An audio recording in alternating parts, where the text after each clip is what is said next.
Okay, whenever you are ready. Okay, so good morning everyone. We are Lux Consulting and today we're presenting the case of NTUC Eldercare. So let's face it, none of us are getting any younger, and neither are our parents. Healthcare services are becoming increasingly important area of focus for the Singapore government as they look to prepare for the incoming wave of elderly that require such care. This is where NTUC Health, a social co-op by NTUC, comes in. Established in 1997, NTUC Eldercare was set up by the National Trade Union Congress to respond to the growing demand for social and healthcare services for the elderly. And over the years, it's grown from strength to strength, and this is a timeline of its key milestones thus far. So moving on, let's examine the current situation of Singapore's super population. The first batch of baby boomers, individuals born between the mid-1940s and the mid-1960s, are starting to enter this segment. These baby boomers are notably tech-savvy, which will significantly affect the way that we interact and engage with them as we are able to incorporate more technology into our operations. This allows us to reshape the perception towards social enterprises, as well as influence the currently unsustainable business models, which relies heavily on donations and is facing a problem of increasing costs as well as falling revenues. Another key change is the rising average age among our clients. This presents the issue of our elderly clients having different changing needs as more health-related problems begin to surface in their later years. Additionally, the proportion of elderly persons in Singapore is projected to grow substantially from 350,000 in 2011 to 900,000 in 2030, accounting for 24% of the total population in Singapore. This projected increase in the elderly population numbers, as well as the share, thus translates to an expected increase in the number of clients that will require elder care services in the near future. An interesting trend to note as well is that, ironically, the proportion of elderly residents in Singapore in the workforce is actually increasing, which actually indicates growing financial ability and something that we will look into later on. Hence, the key points raised, elder care's key objectives are to actually enable the working people to lead a better life by providing care for their elderly family members. Additionally, we are aiming to provide quality and efficient services needed to meet the growing demands of the elderly in Singapore, as well as be financially viable in their operations. And taking all of this into account, as a social enterprise in Singapore, NTUC Health thus has to be able to effectively harness the forces of the marketplace while also developing a sustainable enterprise for the long run. I'll now pass on the time to Yang Ping, who will carry on more about the insights. Okay, so thank you, Arkit. So moving on to insights. So with the expected increase in the average age of our clients from 65 to 70 years old to now up to 80 years old, we will see an increase in demand for more specialized therapists as well as greater nursing support. Now, there are many aspects to the healthcare for the elderly, which arises from the varying needs depending on the age and medical conditions of the elderly, which gives rise to differences in approaches as to how we provide healthcare for the elderly in terms of resources, facilities, manpower, and of course, equipment. So, due to this, there's a need for us to create clearer segmentation in the market so as to aptly address these varying needs and as a whole, improve the quality of life for the elderly. Furthermore, given the increase in demand for these specialized services, we'll need to also improve our resource allocation so as to keep costs in check. Okay, so earlier we mentioned that the baby boomers will be entering the market, which will lead to a shift towards technology. So, thus, we expect our future clients to be more tech-savvy and also more receptive to technology-based solutions. Also, the increasing level of integration of technology into the landscape by the Singapore government presents an attractive opportunity for us to maximize efficiency by leveraging on technology in our recommendations. Additionally, we see a trend towards an aging citizen population, where Singaporeans are living longer and the birth rate remains low. Thus, we see a very small pool of working adults that are able to support our pioneer generation. What's more, our rapid pace of aging also results in a very small time frame for us to actually address these issues. Even so, considering the fact that a higher proportion of the elderly are actually looking to working in their later years, we can actually leverage on this opportunity such that we can provide a more comprehensive action plan for successful aging, such as to encourage the elderly to pursue their aspirations even as they age, and therefore empower them in the future. I'll now pass on the time to Gwyneth to elaborate more on recommendations. of these insights, we'll be pushing forth Engage, which comprises two parts. So firstly would be Enliven, and the second would be Empower. So now firstly diving into Enliven, we will, so linking back to Insight 1 and 2 that Yang Ting has mentioned, we'll be segmenting the market for healthcare for the elderly based on their needs and conditions. So to facilitate this, we create a pre-sign-up survey for our clients to fill up to address their needs more accurately. So this is where Enliven comes in. Similar to the concept of a triage, the diagnosis will help us to determine the client's needs, and then from there we will provide them with the corresponding services and locate them to centers which are specialized in dealing with the specific conditions. So clients will be allocated based on three main determinants. Firstly, location, then age group, as well as conditions and needs. Then we will then allocate them to centers that will best cater to these needs. So it's important to keep in mind that these clients are coming to us with a specific target to specific condition to address. So in this case, we seek to identify the individualized weaknesses so as to promote more efficient resource allocation, lower costs, and promote economic viability. So this process will be expedited through three facets, namely the NTUC Health website, the call-in services, as well as the drop-in services. So to further utilize the data collected from our clients, we can also make use of predictive analytics to determine whether a certain customer may require certain services in future, and whether they need to be relocated to another center. And then we will be deploying relevant staff and specialists accordingly. So this will streamline our process to be more resource efficient and also enable sustainability throughout the whole process. So moving forward will be Empower, which is our workforce integration model. And from here we will be, so presently, right, we are actually based on the plowback profit model, where NTUC will generate profit to fund the current elder care schemes. But although this is financially sustainable, it really drives elderly participation and empowerment.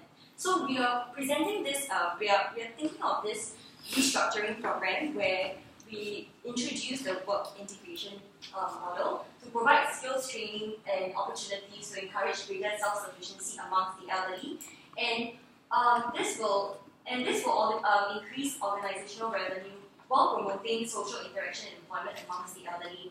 So we will be providing a safe and conducive environment for these elderly to grow and learn with minimal social stigmatization. So the whole process will be how we will be partnering with private and autonomous enterprises operating in the market, and then the elderly will have employee rights under the national labour law, and through this we'll be integrating them into the enterprises. And we'll be partnering with government agencies, for example, Workforce Singapore, and we think that this is fairly aligned to their goal of elderly employment, and our elder care center will serve as a convenient platform since we have various centers located island-wide. So moving on, I'll be passing the time over to Kenneth to talk about the financials. So for the financials of Enliven and Empower, Enliven is a cost reduction approach. So we do not see any increase in revenue or what sort. So for the cost reduction approach, we expect a 10% decrease in the facility cost, 25% decrease in the program cost, and a 30% decrease in the staff cost. Because based on our projection and the case given to us, we made a projection of the entire cost and realized that the program cost and the staff cost is the highest amongst the rest. So we realized that the inefficiency in the resource allocation due to the more specialized needs that the targeted audience wants comes between program cost and staff cost. And our data analytics in terms of our kiosks, when we set up our kiosks for the elderly to drop in, or even by websites or phone calls, will help to decrease this and help us to reallocate our resources effectively. Next, we'll be moving on to Empower, where we're talking about our revenue approach. So we will expect an increase in revenue substantially from our original revenue generated, because we expect that when we work with Workforce Singapore itself, we serve as a middleman for them to come to us, and we serve to give the comfortable environment to the elderly so that they are comfortable in pursuing their skills and pursuing the training that they want. So we expect to earn about $100 for every elderly from the government agency themselves, and this is our projected revenue. So in all, with the cost reduction and our increase in revenue, we expect an overall CAGR of 1.75%. Even though the value is small, given that NTUC Eldercare is a social enterprise, we feel that given a positive overall CAGR itself is really a good enough estimate for the entire company itself. So this is our rough timeline for Enliven and Empower. So for Enliven and Empower, we can see that the entire timeline will fall mostly between 1 year, because we expect securing the kiosk itself and approaching the WDA and securing the contract itself to be relatively quick, but we still make it a conservative timeline to make it under 1 year itself. Yeah, and this concludes our presentation. Thank you.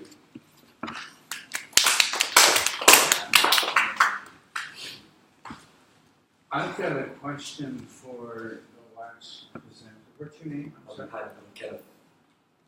Thanks.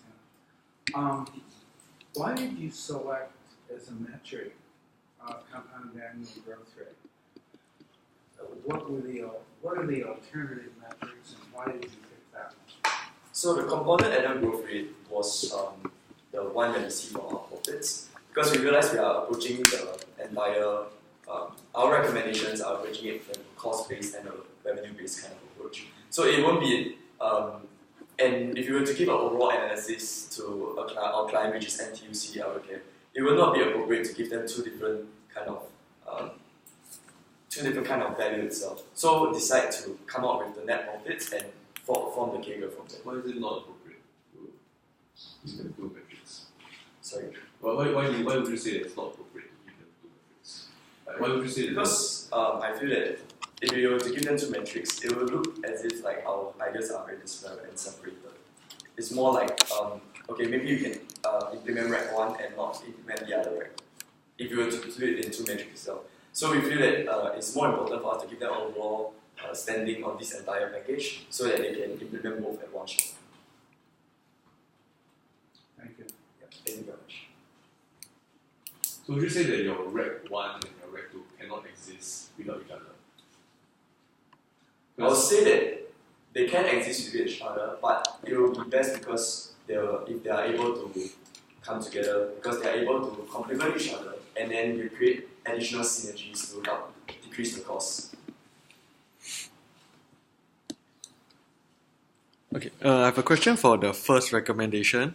I think it's a good idea to segment the different demands of the elderly as what you guys did. But do you think that proximity to the centers will be a factor?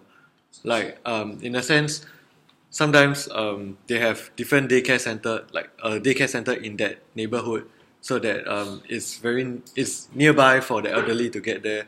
Let's say if you segment it by different centers having catering to different kind of demands, then would the elderly have to say like travel 3 MRT stations just to get to the one that they are allocated to? Okay, so for the entire database itself, right, like this survey or like the software itself serves as a database for us to sort of segment the elderly into their particular subgroup. So proximity is one of the reasons why, but more importantly, we are looking at the condition and needs itself. Because sometimes if they are falling too ill or they need specialized needs, for example physiotherapy, we might advise them to go to our best physiotherapy center, because the resource reallocation itself is reallocating our resources into different aspects, maybe a general home itself, a dementia home, a mobility difficulties. So with the different type of specialization and niche areas of the different silver circles, we are able to advise them on the nearest one to you is this. Please, with regards to your needs, this will be the best place or the most optimal place for you to go to. And to add to that point, actually, if you look at the distribution of our centers at the moment, a lot of them are located in the east and the west, actually. So, what we're doing with this recommendation is that currently, let's say we provide service for dementia patients in all our homes, like all 14 of our homes. But now we are only going to do it in 4 instead, which will help to reduce the cost for specialized staff. So if we do say because we have clusters in the east and west, so maybe we only need one of such a specialized center in each cluster. Then for the north and south, then maybe we can have one of each as well. So actually, in terms of location, I think it won't be a significant problem for our clients. Yeah. Okay. Okay, thank you. Thank you. Oh, sure. A little got question. Oh, okay. Yeah. Yeah. Like given that you say that there are already like different segments of like there are different needs of clients, right? So which group of clients are you all targeting for the Empower? As in like the one that. So we realize that the people that come to us, right, they have an intention of coming, like the target audience. Because if we were to segment it by income or anybody, it does not matter if they do not come to our center. That's why we have our drop-in services, which is one of our main points on our website. Like we do not plan to approach them, but make people that need and require to come to us. Like for example, they realize that there's an NTUC elder care right beside us. Maybe I'll go there, and that's where we provide our service. It's not important for us to reach out to all of the elderlies, because at the end of the day, not all the elderlies will want the elder care. So at the end, we are targeting the audience that have the intention to come to our location itself and start to optimize their living and improve their quality of life from there.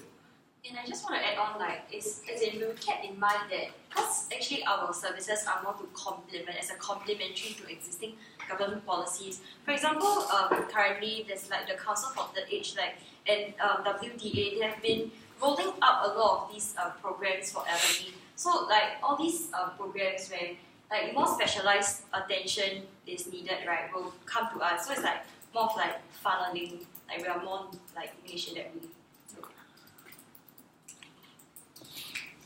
Okay, thanks. Alright, thank you.